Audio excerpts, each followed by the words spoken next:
Episode 14 Design Company Podcast. And today we decided to talk about sharing wealth effectively. My brother Mohammed, how are you doing today? I'm very well, thank you. We're finally free in France to go about as citizens and enjoy nature, so life's pretty good. Happy birthday also. Thank you, thank you. A year older and wiser. Yes. Or as Zlatan Ibrahimovic, one of the greatest footballers in the world, said, I was born old and I'll die young. I think that's a good way to put it. Especially in 50 years, I'm sure I can buy like a couple of AI extensions and this kind of thing. So it's good, man. Yeah, as long as we reach that like escape velocity as they talk about, right, which is that the life extension technologies are extending life by more than we are dying, right, so that we can get that like continuous forever life Yeah. going. I mean, I will probably wait for version 2 or 3 to come out, though. I like Yeah, to be yeah. adventurous, but you also got to be a minimum careful. Yeah, so talk about version 2. I suppose we're talking here about version 2 of capitalism, Mm, which is about more sharing and effective sharing.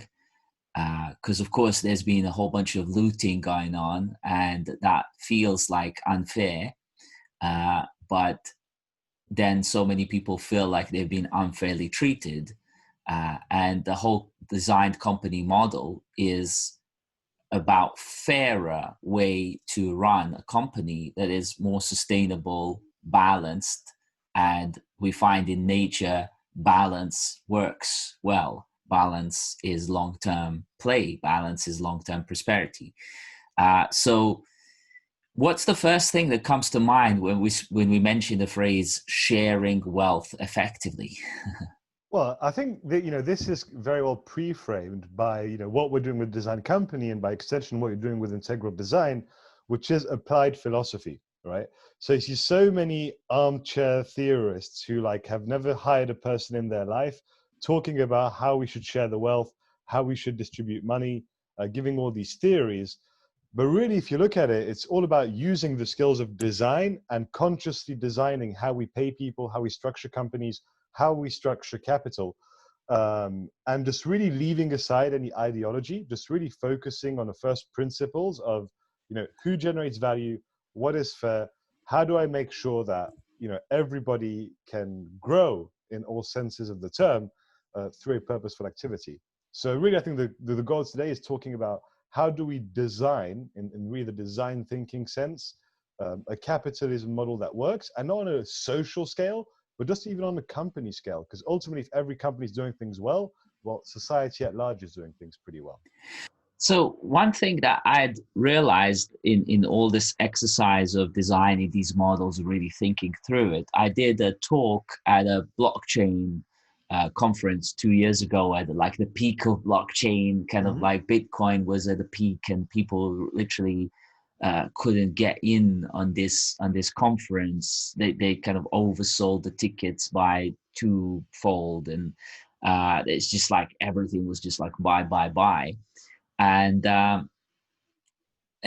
and in that peak I was thinking, well, this peak is going to trough off, and when it troughs off everyone's going to give up on this game, which coincidentally happened with that same conference next year. Conference barely got organized, and then there was just like they couldn't sell a handful of tickets. They're trying to give them away and people didn't want to come. Yet Yet blockchain technology is still the same technology that it was year before, and maybe it's even actually better in the practical sense. And my talk was about investable blockchain companies, and I used the design company model to actually plot out some of the core parameters that come off of all these uh, areas, and then say, well, you can, if you parameterize that as a piece of software, then what software is really good at doing is keeping account, right, of what is there and what's not there, what's real, what's liquidizable, what is not, um, and and and how much of what there is in the company. uh, and so so that actually became a very good blueprint for the whole designed company evaluation model. Uh, and it really got me thinking about what is a fair share distribution across the company and to whom it goes, and how do actors within the company get that value and maybe release that value. And so the whole notion of actual blockchain technologies, whether we're using blockchain or not using blockchain, the idea of a smart contract is a powerful one. Now, of course, you're a superhero, super genius developer. What comes to your mind when I say smart contract, irrespective of blockchain, and using that as a distribution of wealth mechanism? Yeah, so I mean, I'd like to come to that kind of back more in depth on the system side. I can mention people and products, but already what I can say is this is certainly a future consideration.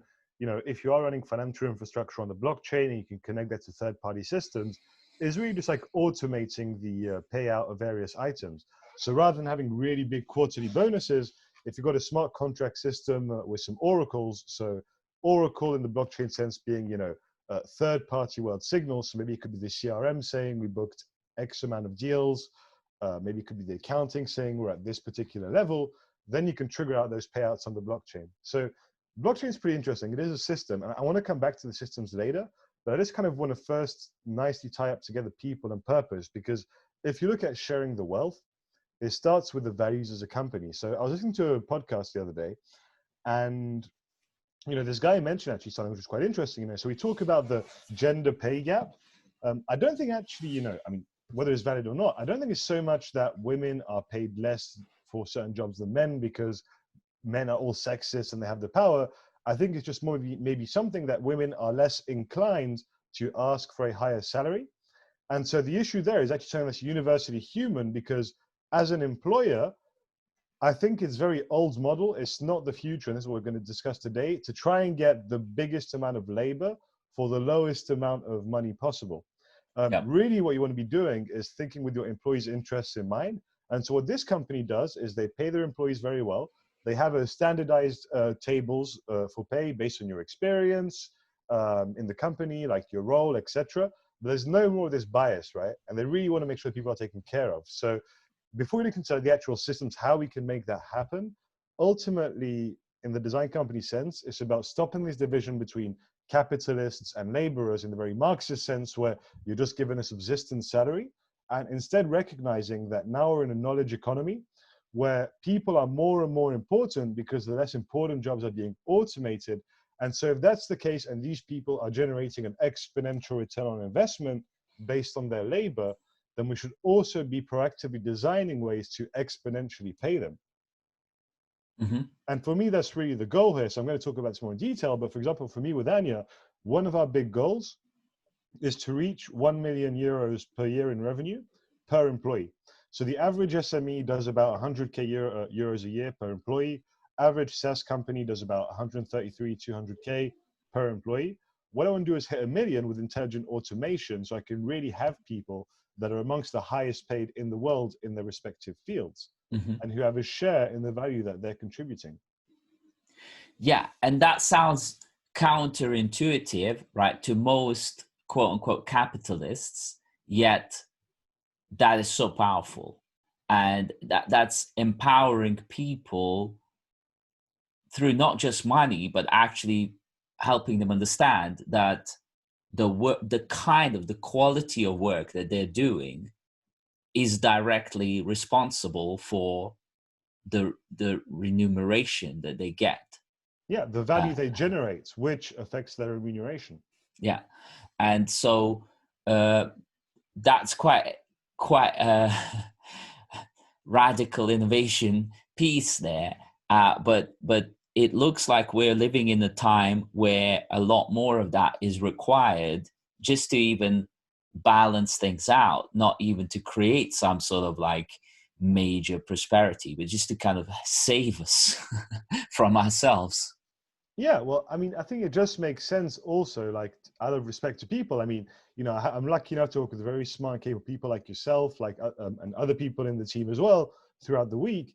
And so for me, like I would rather have like one really, really good UX designer like yourself, rather than like four guys just out of university that are just try to figure out what makes sense based on the latest Instagram fashions, you know? Yeah, and also the fact that somebody out of university, the probability of it is low, but it's there. It That could be, yeah. there is somebody coming out of uni who is super talented, willing to work, willing to adapt, and maybe at the beginning they might need to work quite a lot and not hit many goals, right? But Yeah. that's okay. That's okay, because that's what we all went through. That we're But still, like, I'm still going through that in many areas of my life where I'm not as skilled as I am in others that I've spent years of my life honing in those skills. But that's So one other thing yeah. as well. I just want to interject on that because you said about goals. That's one of the other key things. Usually in a company, when you talk about compensation, you say, well, you're making this amount. Let's say you're a junior. You're making this amount less than this guy because he's much more senior than you. And so you kind of get into a game where people's salary is based on comparison with each other. And Mhm. my philosophy on that instead is different. It's you just have to compete against yourself. So the only Mhm. question is, do you deliver value in your particular role within the bigger system of the company? And if so, because, okay, somebody might be more experienced than you, but even you as a junior, you might be doing something really important that gives a big amount of leverage to what that senior person is doing, right? And Mhm. so it's really moving towards a system. I mean, yes, so they might not be paid exactly the same, but the whole point is everybody sees the final results. It's not these little game squabbles between each other. It's everybody seeing where the company is going collectively, understanding that somebody might be better at them at something, but that's an advantage. That's not a disadvantage. Yeah. The only competition is against themselves. Yeah, and in that sense, that's the power of this model, that you can, as long as you are growing individually in a systemic way, Hmm. right, and you're purposefully treating yourself, right, as the begin, like the origin of systemic, innovative, productive, Mm-hmm. money generating growth.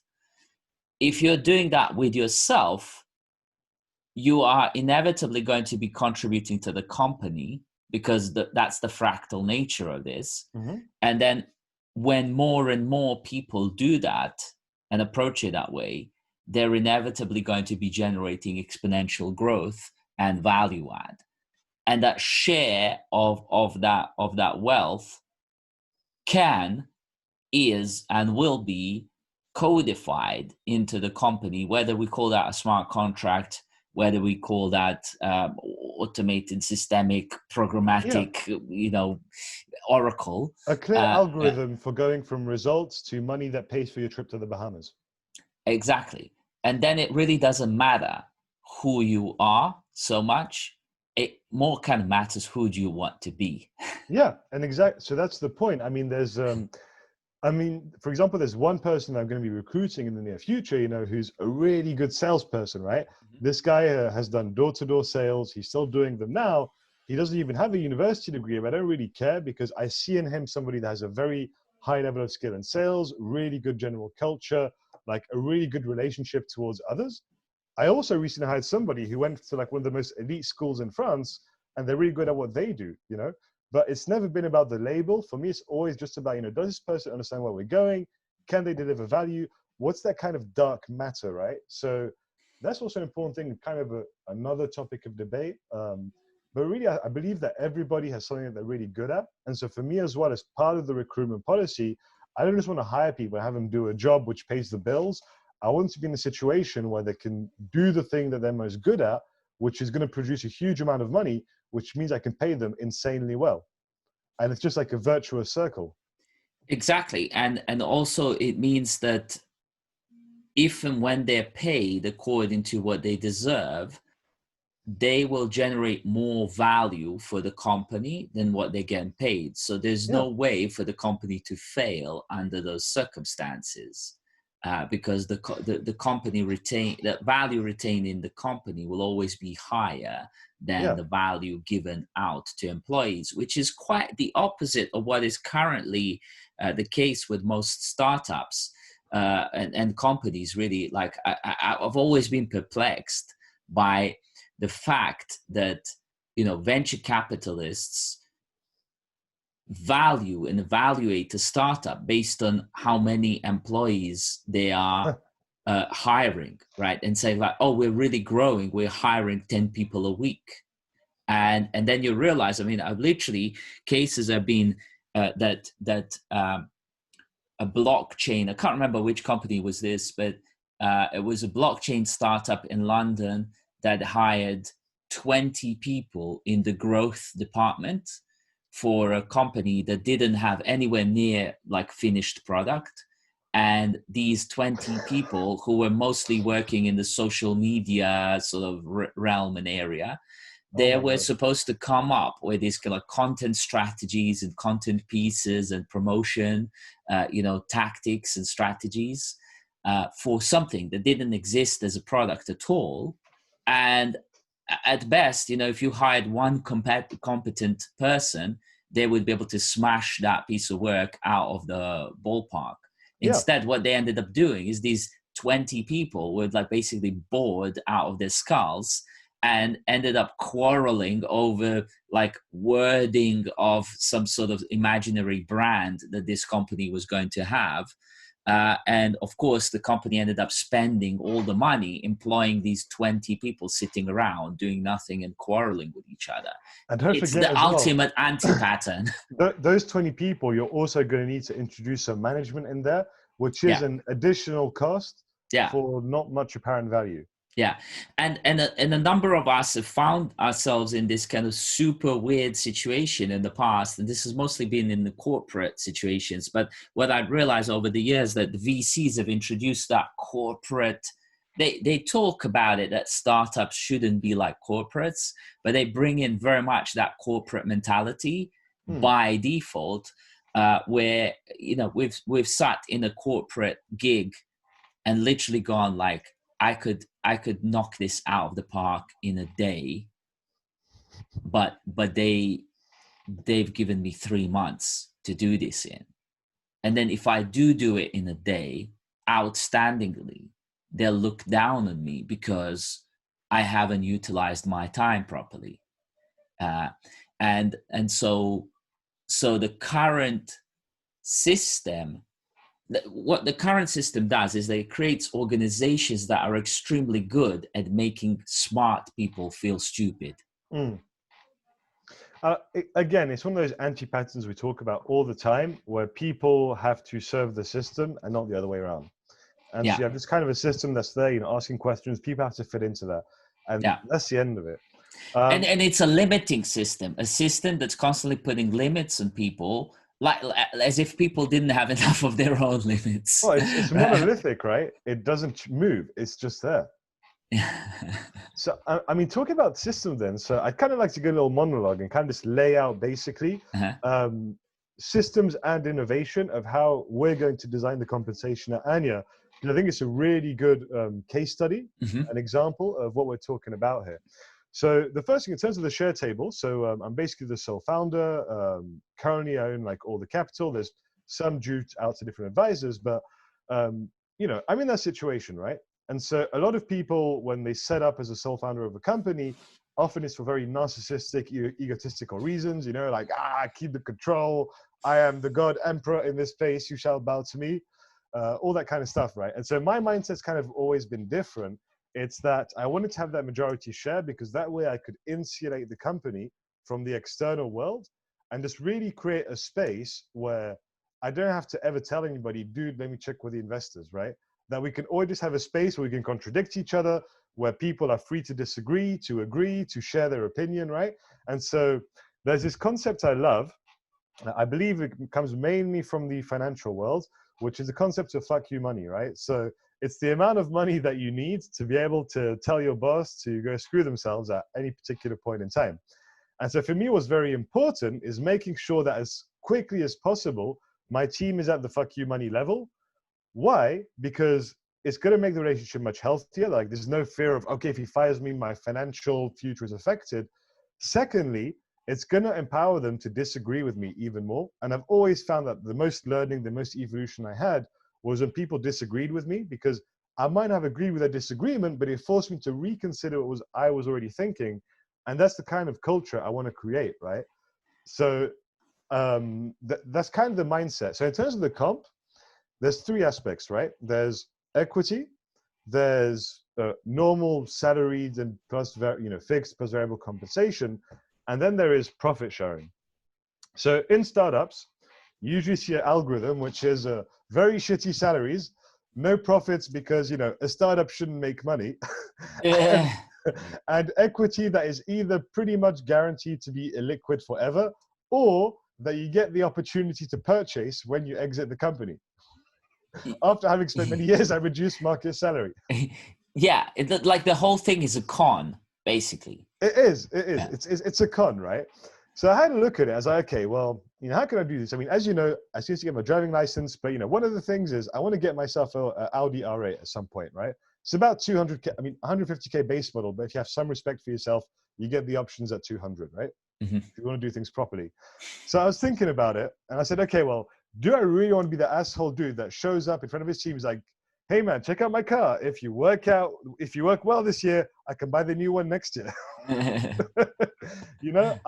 don't want that. I want to be in a position where if I can buy myself that, then the rest of the team can also buy themselves that, right? Because I've seen these situations in the past, which is very unhealthy, which is where the founder, owns the company money, owns the thing, and they kind of socialize with you and pay for stuff with their card. There's always a kind of unhealthy relationship, if you see what I mean. Like the extra stuff from your salary comes from lunches, dinners, drinks, kind of benefits. But hey, maybe I like you. I like working with you. Maybe I don't want to see you in my free time. I just want cash. So how about that? I had the situation once where a founder of a startup that I was working with, he basically it's like sort of really badly compensating his team, and but then on the Christmas party, he was like, oh, like everyone is coming out with me for a lunch, for a dinner kind of thing, Christmas dinner. And people came out, and because there's quite a few people, it was like 20 turned up, and people do turn up to these things when they know it's like free kind of food and drinks. He basically was like, order whatever you want, and just people went a bit free, on this. And in the end, when the bill came, it was something like £800, right? And he started looking at this. He's like, oh, this is quite a lot. It's like, well, why did you invite people? Right? And now he was feeling bad, and now he was kind of like going to kind of psycho project this at everyone else. Like, why did you order so much? And it's like, why did you give them a free for all? It's ridiculous. It's like a cleverly constructed anti-pattern inside an anti-pattern. It's like a clustered anti-pattern, right? Exactly. So this is the kind of thing to avoid, right? So coming back to the way it's set up, so there's kind of a different approach I've taken. This may evolve. The first thing on the salary side, so basically like at market or above market salaries day one, which means I'm not going to hire people until I can pay them very well. And I just consider that the respectful thing to do. The second thing, equity. So I might not be giving as high numbers of equity as the rest of the people in the market, but the difference is that you don't have to buy the equity with Anya, and from day one, it's yours and it's liquid. So if you leave the company, you get bought out at a certain price, like you've earned that money. And it's not like a crazy valuation, like all these crazy VC stuff, but basically we've had a really good year where $1 million, $2 million, you're guaranteed to make a nice chunk of change. That's on top of your market salary. The third thing, and this is the biggest thing that changes for most capitalists, is profit sharing. Like, for me, I see companies saying, pour all your money in growth, pour everything into there, right? And I just think, man, how much money is wasted each year on Facebook ads or Google ads that don't convert? Like that, I mean, yes, that's useful, but how much is wasted there? So for me, one of the things as well is having a profit sharing scheme. And this is the thing, that is independent of shares. So basically, everybody, all the full-time senior employees of the company, including myself, will get the same level of profit share. All the junior employees, they won't get as much, but they will also get all the same level of profit share. And so what that means is it's really an aligned incentive company where, you know, outside of potential 1 billion exit or make it like a bandit as a founder, you know, otherwise in the lifetime of the company, it's a very equal and fair distribution. And it sounds like I'm being dumping a lot of money, but actually I know that if I have a team of like 10, 20 people who are like really happy, who are really elite at what they do, who are $1 million per person, dude, I'm happy to be making only the same amount of my team because they're in the top 0.1% of earners anyway. Yeah. Yeah. So end of expose. That's kind of, Yes. I want to showcase a full scale of example of implementing this. So here's the thing where purpose really plays a core part here, which is that, as you were saying all of that, what I was thinking about is that, and I think most startup owners have had this experience where they hire an intern who might say they're even willing to work for free for the startup. They might even say, the intern might say they're willing to pay to work for the startup. Yeah. And we've seen this happen. Yeah. And then they pay the startup to work there, but don't end up doing anything. Well, because they're misaligned on the purpose. That's how bad it can be. I mean, as a startup, you barely know what you're doing anyway. So why would you hire somebody who doesn't know what they're doing at all?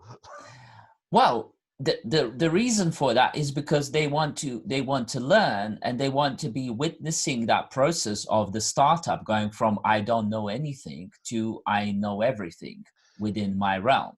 Okay. I mean, so that could be a very healthy process, but that healthy process would need to be able to hold space for the unknown as well as known. If it starts in the complete unknown, then that's where all the jewels and gems and diamonds are sitting in.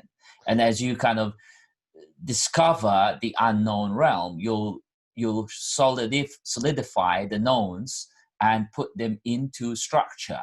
And whoever's willing to go through that process will reap the rewards of growth. So, you know, eventually. I see what you're saying. My policy on that is different. I'm always open to change. But for me, it's also out of like respect for the intern, so I see a lot of companies who just think, it's like these hilarious companies, right? There's a CEO, a CMO, a CTO, a CPO, and 4 interns. Yeah. Only choose interns, right? Yeah. But for me, it's just like, I think when you're bringing on an intern, you also want to train them. You really want to give them something that can help them learn in a structured way. And so for me, for example, my policy is we will never have interns until there is established team of 5 to 10 senior level employees that can really invest time in these people. Because I'm speaking from my own experience as well. I think it's really important when you're in this early stage of your career and you're learning things that you can work with people who have experience, but also that you see a business when things are kind of already running. And so in that respect, for me, bringing an intern on for like the 1 to 10 part of the company, yes, great growth opportunities, like you said, great time for ideation, figuring things out. But I do think the 0 to 1 part, that's much more of a solitary journey. And you can only really do that with kind of like the long-term founders or people who will be here on the long term. Well, so check this out. If I then flip this to the other side, right? Unless people are aligned on purpose, once they start making big money, if they're not aligned on purpose, they'll leave because like, I made the money, I'm going now.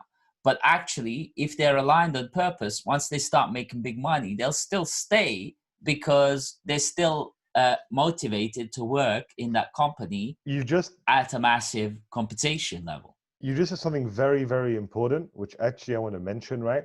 So one of the other good things about this policy with Anya is because if somebody leaves, right, I know, okay, they're just in it for the money, which is cool because you're purposeful workers, right?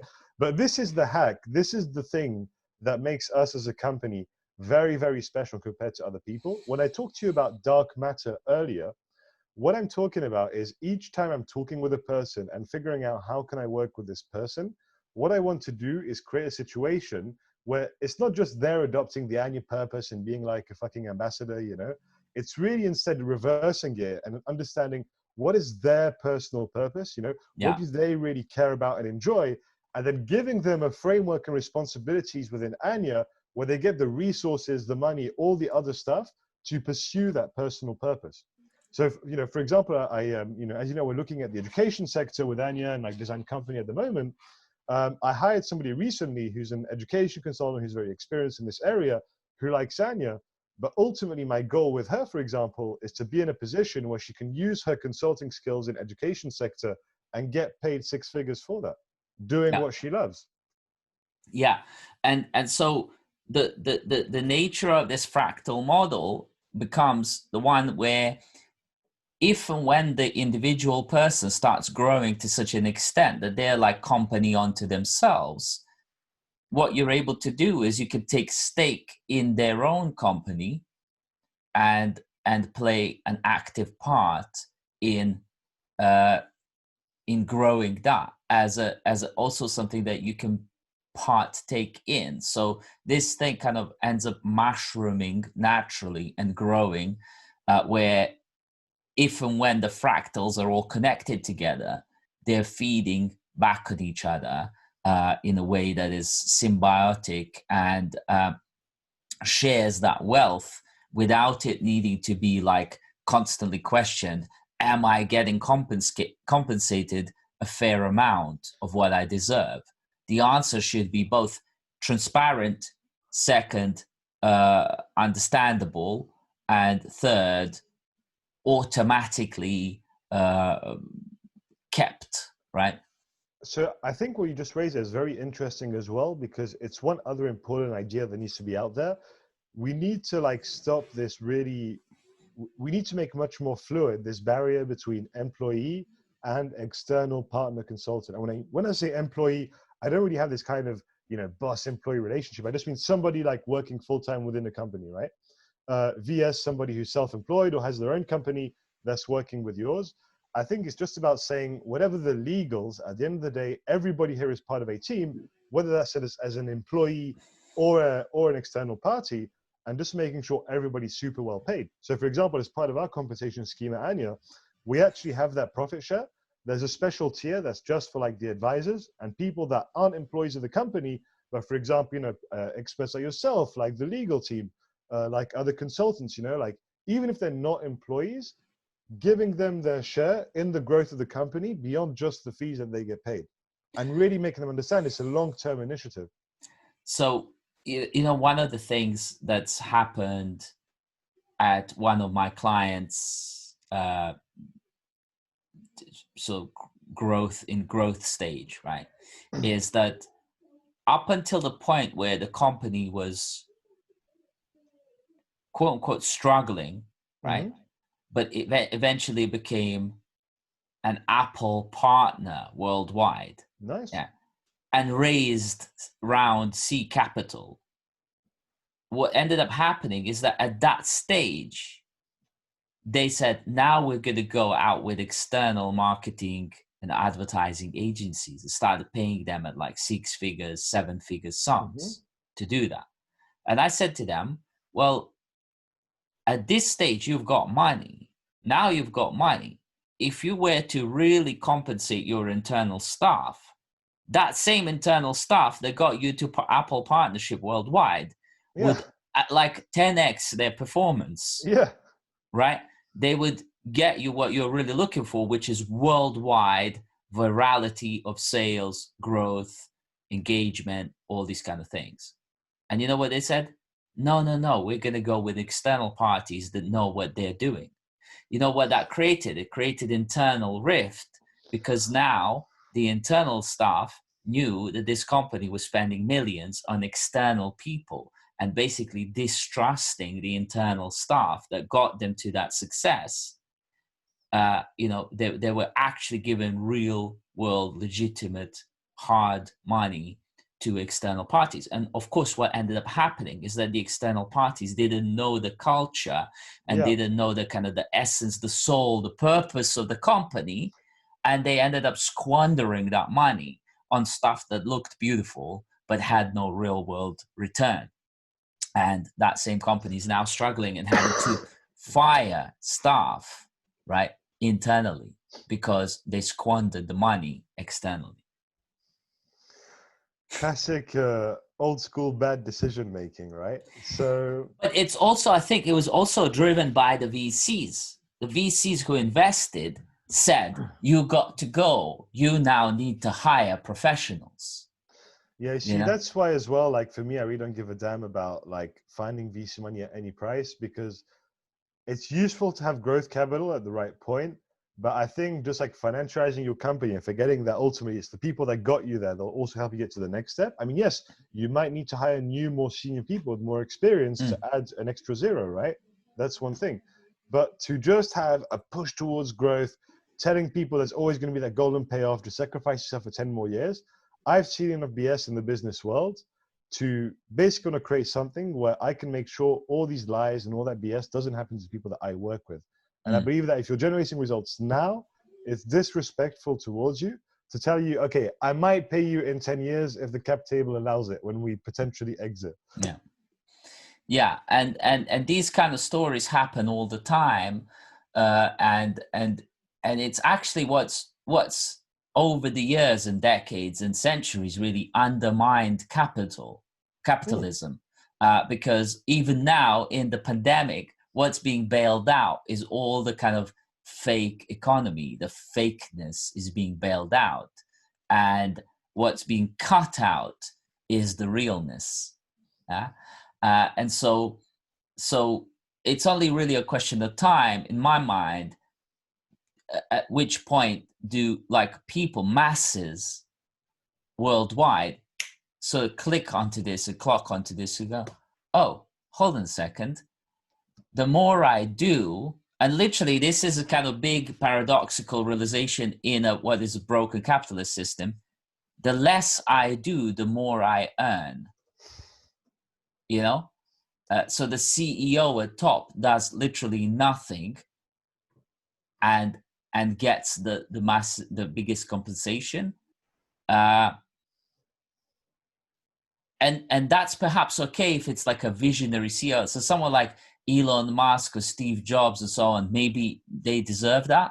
But somebody that just comes in as an administrator, it's like, you're just like, you should be paid like some sort of management consultant, and that's about it, you know? Certainly. I mean, they do have important decisions to make that affect the whole company. So I can understand their comps, but I agree with you on principle. You can't have people. This is not even some sort of left-wing socialist argument, you know?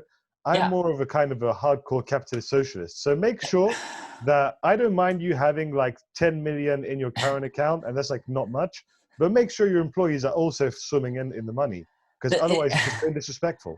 This is the most hardcore capitalist argument, to say, like, do you not want to pay £10 and get £20 back? Like, that's the whole point, right? Yeah. It's not the point to put in $1 billion. Like, literally, I mean, WeWork share has been reevaluated just recently from 47 billion valuation to 2.5 billion. I think there's a wise words to, because you mentioned the mindset, right? And this very capitalist argument. So I will build on that train of thought. And this is from a rock star VC guy. There's a saying that I love, which is, you know what's even better than getting a check for $1 million? Check for $2 million. No, it's being the person that can write a check for $1 million. Yeah. And that's the thing, right? If you can put yourself in a position to write $1 million check to your employees, how much money is the company making for you to be able to do that? Yeah, and so that's what I don't understand, because I seriously think in the heart of my heart, I am the ultra capitalist. Yeah. But to me, that means that let's say a person that comes in and works for free, let's say, comes out and they get compensated, right? And person who comes in and works for £10, they come out and get £20. That to me is capitalism. Yeah. Yeah. And instead what happens is that you get promised uh, equity, or what's it called, Options. options. Yes, you get options. And I kind of sit with an employee in the startup, said, do you understand what the options actually means? It's like, yeah, I get paid when the company does really well. It's like, not necessarily. That's the whole point. You don't necessarily. You might, like, the company could do like extremely well, and you could still maybe get nothing. And you did all the work, so you just got conned. And they're like, they don't like to hear that truth because they've been sold a lie. And they bought a lie, And it's literally like in the book Ultimate Secrets of Total Self-Confidence, the author Robert Anthony says, you haven't been sold anything, you bought it yourself. You bought the lie. And that's actually, it hurts even more, because often the time people have this kind of tendency to blame. It's like, oh, they sold me a lie. And it's like, you bought it. You didn't question. You didn't have the critical thinking to actually understand what you bought into. It's worse. Unfortunately, yeah, that's just, people say this, don't ask themselves a question. Like the other day I was listening to this podcast again. And so this guy just, like, it was so intellectually dishonest what he said. He said, well, he was being asked about compensation. And they said, okay, well, how do you compensate your salespeople? And he said, well, the developers don't get monthly bonuses. They get their salary. So I think it would be unfair if I was giving bonuses to the salespeople, right? Mm-hmm. Whereas, I mean, why instead aren't you saying, okay, let me design, because any salesperson, right? If you don't have commission to motivate you to pick up that phone on Friday afternoon, you're not going to sell, right? That's just part of sales. It's eating what you kill, right? Mm-hmm. That's part of that job. So if you can design a way for salespeople to get monthly bonus, then you can also design something that works for developers. It won't be the same way, but why not? Why shouldn't the developers be also getting a return on investment on the technology they're building? Like, you're taking people, you're saying, okay, we're going to build a completely automated system that generates revenue on itself, but your revenue is going to be tied to your labor only and specifically. Yeah. And I literally 10 years ago, I designed a ticketing tool, right? Because I studied this, like managing virtual teams in completely virtual environments, in 2002. And I was like, well, so what's the most valuable thing that humans have? We get told this by this kind of capitalist kind of self-help gurus. And the conclusion is always, it's your time, right? And then it's like, time is money, right? And so I thought, well, okay, in the productivity tools, why don't we have time as a thing that equates to money, right? So if I say, I got to do this piece of work here, and it's going to take me half an hour, and I charge $2 an hour, that's $1 for that half an hour piece of work. Mm-hmm. And so when I complete it, it means $1 due to be paid to me for that. I think also, just as a side note, it would make people much more careful before entering 10 unspecified tasks in the tool. Exactly. So I coded this tool 10 years ago, and I started using it for my own work tracking, okay? And I used it across multiple projects. And I could literally see how much work I've done, report back to myself, and also how much I've earned for that. And then a friend of mine who studied with me at the master's degree, he reached out to me and said, oh, Jason, we've got this kind of development company, that I've set up, do you have any projects that you need working on? So yeah, absolutely. I've got it specced out down to a T, exactly, what needs to do. And so, oh yeah, great. Just send me the requirements and we'll do it. Right. I said, fine. So just basically added them as collaborator on that particular project. The guy looked at it and he knew there was no way to mess around with me because I had it literally specced out. And I said, how much do you charge per hour? And he said, oh, we only charge $10 per hour. Great. I put $10 and worked out exact estimate for how much that project should cost to deliver. And the guy never got in touch with me again. Why? Because he realized he couldn't mess with me in terms of exactly what I needed, what I wanted, how much it's going to take, how much should it cost, and it being completely fair thing. So, I mean, I think we've covered a lot of topics today. I think as we draw, towards the close, is there anything else in particular that's really important to you to discuss about on this particular topic of sharing the wealth? I think wealth can and often is shared very fairly Mm. and equitably, and I think that's the only way in which we're going to create a fairer world for everyone to live in, where people move more towards construction rather than destruction. That's it. Agreed.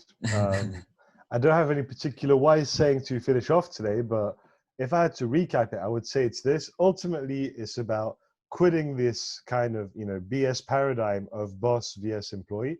It's like, let's ban the boss word and like never use that word again, and just Yeah, agree it's like human beings occupying different roles within an organization to achieve a specific goal. And for yeah, people who are CEOs, who are leaders of companies, to remember that their role is not the person that they are. It doesn't give them a magic authority. And no, that part of their role is also the responsibility to look after their people.